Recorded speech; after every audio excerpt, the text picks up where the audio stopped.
Secundaria, segundo grado.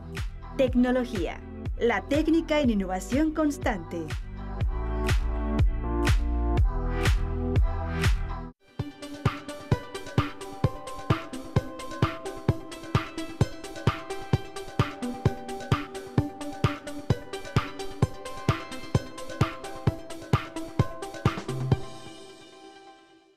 Bienvenidos alumnas y alumnos de tecnología de tercer grado de secundaria. Es un gusto que nos acompañen a esta sesión de Aprende en Casa. Aprende en Casa es una estrategia educativa que la Secretaría de Educación Pública creó para llevar a cabo trabajo colaborativo con la familia y reforzar los aprendizajes. Identificaremos las características de los procesos y avances de innovación a lo largo de la historia. La tecnología en educación básica se divide en campos tecnológicos, agropecuarias y pesqueras, de alimentos, producción, construcción, información o comunicación. La tecnología también se relaciona con otras disciplinas como las matemáticas o la historia, lo que permite comprender que el conocimiento se interconecta para propiciar el desarrollo tecnológico que conocemos. Considera el siguiente experimento. Tenemos dos pedazos de metal, cobre y zinc, que vamos a conectar usando cables conductores. Y ahora sumergimos los metales en un electrolito, en este caso vinagre.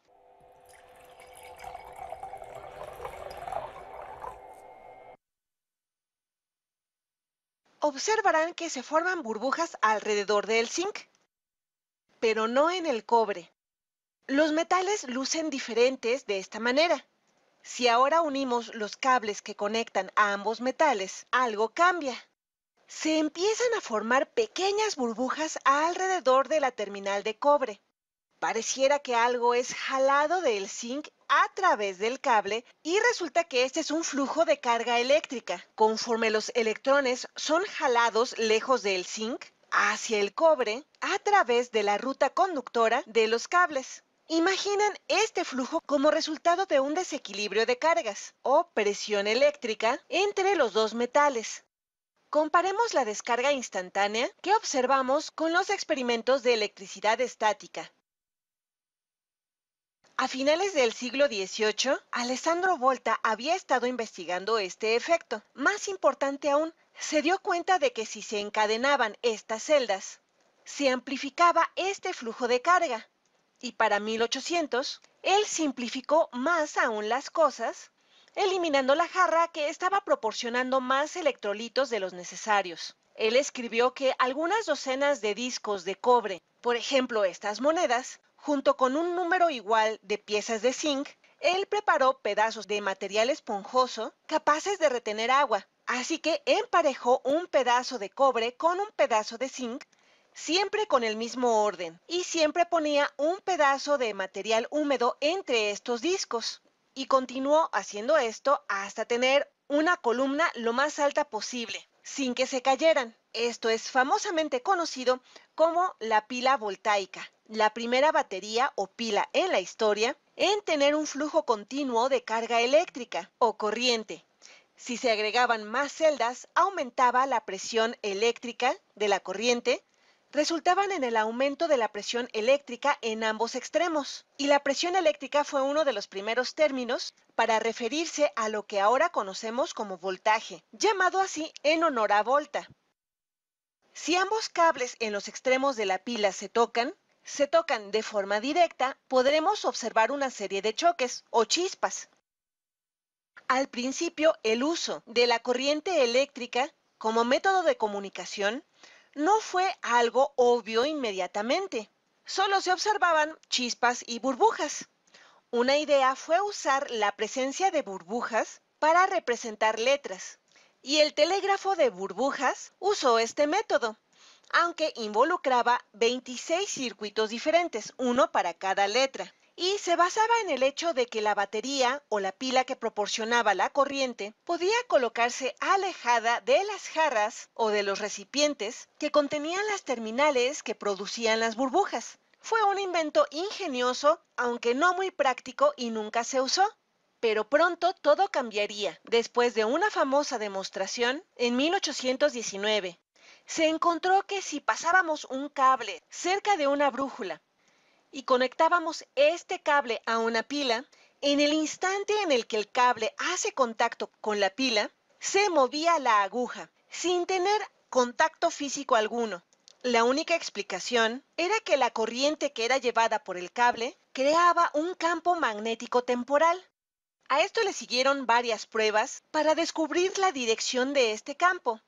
Primero se pensó que apuntaba a lo largo del cable que llevaba la corriente, o quizá emanando hacia afuera del cable, de la misma manera que viaja el calor. Pero después se descubrió que estaba viajando alrededor del cable, en círculos perpendiculares. Así que un lazo de cable crearía un campo magnético que apunta a través del centro de este lazo, girando hacia afuera. Esto se convirtió en un galvanómetro, que se diseñó para detectar y medir corriente eléctrica. Simplemente era un rollo de cable o una bobina con una brújula suspendida en el centro. Cuando se aplicaba corriente eléctrica a la bobina o al cable enrollado, se creaba un campo magnético al centro del cable, rodeándolo por afuera, de manera que la aguja siempre apuntaba de forma perpendicular a la dirección de la fuerza, que se encontraba en equilibrio a ambos lados de la aguja. Y mientras más fuerte era la corriente, más grande sería el movimiento o el desplazamiento de la aguja. Y para 1824, William Sturgeon demostró una forma de aumentar la fuerza de este campo, simplemente enrollando un cable conductor alrededor de un pedazo de acero, que podría ser un clavo. Se podría amplificar la fuerza magnética porque el acero es un mejor medio para apoyar la formación de un campo magnético. A esto le llamamos permeabilidad. Y al enrollar varias veces el cable alrededor del clavo, se puede aumentar la fuerza del campo miles de veces. Esto se conoce como un electroimán. Así que de pronto era posible crear un campo magnético que podía mover agujas con precisión y fuerza usando una corriente eléctrica aplicada a la distancia, usando un cable enrollado largo y una batería potente. En ese entonces, nuestra comprensión de la información estaba en sus inicios. Las personas pensaban en la información de un mensaje como el número de letras en un mensaje. Así que la meta era intuitiva: ver quién podía encontrar una forma rápida de transmitir letras. Y quien tuviera el sistema más rápido, entonces podría reducir el costo por mensaje para el receptor usando este sistema. Y una mina de oro esperaba para aquella persona que lograra hacer esto primero. Existen diferentes tipos de baterías, por ejemplo, de plomo ácido, de níquel cadmio y de iones de litio. Su utilidad es diversa: para el encendido de un automóvil, para que funcione el control remoto de la televisión o para que encienda un teléfono celular. La innovación de la técnica se observa también cuando ocurren conflictos bélicos. Aunque sabemos es mejor promover una cultura de paz entre las personas, comunidades, estados y países. Veamos el siguiente video. La Gran Guerra, que posteriormente fue conocida como la Primera Guerra Mundial, enfrentó a las naciones con intereses imperialistas. Grandes potencias como Gran Bretaña, Francia y Alemania, entre otros, deseaban dominar los recursos económicos de las colonias en Asia y África y someter a otros países. Una de las consecuencias de este enfrentamiento militar a gran escala fue que la industria de estos países se puso al servicio de la guerra y crearon armas que eran más rápidas y mortíferas, como ametralladoras, granadas, tanques, aviones, buques y submarinos e incluso armas químicas. Las armas químicas generaron mucho temor entre las tropas, pues se trataba de un arma misteriosa que causaba efectos distintos a los de las armas convencionales, y para protegerse de esos gases mortíferos se inventó la máscara antigás. Francia fue uno de los países que utilizó sustancias químicas durante la Primera Guerra Mundial. El agente químico fue lanzado primero con granadas de mano y después con granadas de fusil. No obstante, el volumen del agente tóxico era tan pequeño que su efecto era prácticamente nulo, sobre todo al emplearse al aire libre. En enero de 1915, durante la batalla de Bolimov, Polonia, los alemanes lanzaron contra las tropas rusas miles de proyectiles que contenían bromuro de sililo, un gas lacrimógeno, pero las bajas temperaturas impidieron que el gas se vaporizara y el ataque fracasó. Fue hasta 1915, durante la segunda batalla de Ypres, en Bélgica, que las armas químicas dieron el resultado esperado. Debido a que el gas es volátil, para evitar dañar a sus propias tropas, los alemanes esperaron a que el viento soplara hacia su enemigo y lanzaron 170 toneladas de gas cloro contra esas trincheras. De este modo, consiguieron formar una gran nube amarilla de cloro que afectaba a la respiración de los soldados, y después de largos minutos de agonía, morían ahogándose en sus propios fluidos corporales. Al mirar esa nueva forma de ataque, los soldados huyeron despavoridos. Este uso de gases químicos tóxicos por Alemania causó gran consternación, pues no solo producía daños físicos, sino también psicológicos. Por eso, fue necesaria la protección a gran escala contra los gases. En 1916, comenzó la producción de la primera máscara antigás, que consistía en un trozo de gamuza empapados en amoníaco y otros agentes químicos que neutralizaban el ácido de los gases. La tecnología mejoró rápidamente, proporcionando a los soldados máscaras más efectivas con filtros de carbón para neutralizar el veneno. El desarrollo de las armas químicas continuó durante la tercera batalla de Ypres. Los alemanes utilizaron unos 50.000 proyectiles cargados con el agente químico que fue bautizado como hiperita. Este agente químico también fue conocido como gas mostaza por el olor de sus vapores. Pero la hiperita no es un gas, sino un líquido que en contacto con la piel no produce heridas inmediatas, aunque después de varias horas aparecen lesiones, por lo que los combatientes en un primer momento no se daban cuenta que habían estado expuestos a una sustancia tóxica. Las máscaras con filtros de carbón no eran efectivas contra la hiperita, por lo que los soldados debieron protegerse con prendas impermeables. Al término de la Primera Guerra Mundial, varias naciones desarrollaron industrias de armamento, incluidas armas químicas.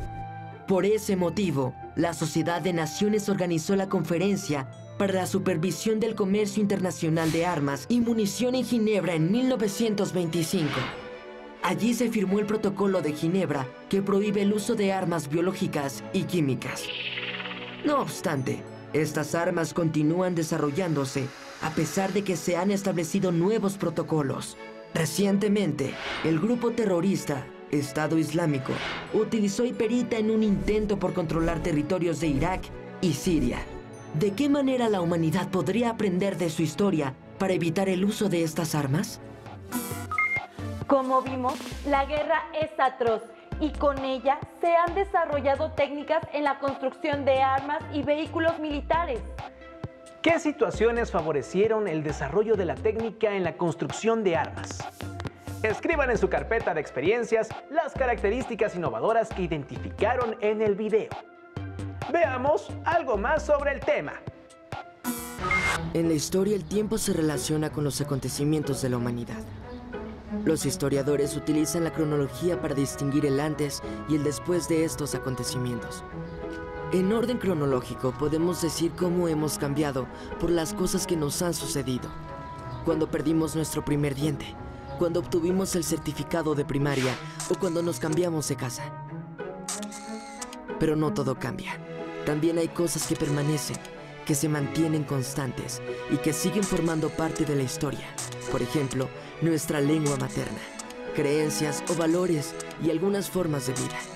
Con estas dos nociones, cambio y permanencia, podemos contar nuestra historia y la de la humanidad.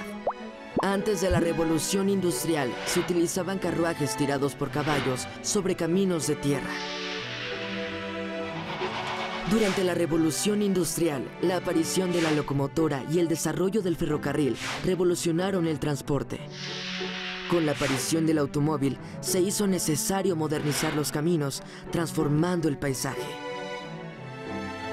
Una consecuencia de la industrialización fue que las ciudades se convirtieron en el centro de la actividad económica. Los trabajadores migraron del campo hacia ellas. Hoy en día, en las ciudades de México, Guadalajara y Monterrey, se encuentra la mayor actividad económica y diariamente muchas personas deben trasladarse de las zonas vecinas hacia sus centros de trabajo. La migración internacional a gran escala fue otro cambio histórico que comenzó con la industrialización. Miles de europeos viajaron a América, en particular a Estados Unidos, a través de contratistas, a quienes les pagaban por un viaje en las bodegas de los barcos, en las que habitualmente se almacenaba al ganado. Así estos contratistas obtenían sus ganancias con el transporte de migrantes que se empleaban en las obras del ferrocarril o en el trabajo de las minas. En la actualidad, ¿qué sucede con la migración? Seguramente en tu comunidad hay historias de personas que han migrado en búsqueda de mejores oportunidades económicas a Estados Unidos y han debido hacerlo en transportes que no están acondicionados para ellas, como camiones y trenes de carga. Las personas continúan buscando mejorar sus condiciones de vida, pero también migran por razones políticas, religiosas o por desastres naturales, entre otras. La industrialización del siglo XIX fue un proceso que transformó las relaciones económicas, a la sociedad y la vida cotidiana de las personas. La historia humana es cambio y permanencia en el tiempo, es decir, los procesos históricos pueden implicar transformaciones, pero hay muchos elementos del pasado que se mantienen constantes y que podemos identificar en el presente. De esta manera, las nociones de cambio y permanencia nos ayudan a comprender nuestra historia. Reflexionemos sobre las siguientes preguntas. ¿Cómo se trasladaban las personas por tierra antes de la Revolución Industrial? ¿Cuál fue la relevancia del ferrocarril para la movilidad de las personas? ¿Qué otros requerimientos fueron necesarios para el funcionamiento de estos vehículos? ¿Consideran que es necesaria la innovación constante de la técnica? Es momento de despedirnos. Los esperamos en otra sesión de Aprende en Casa. ¡Nos vemos pronto!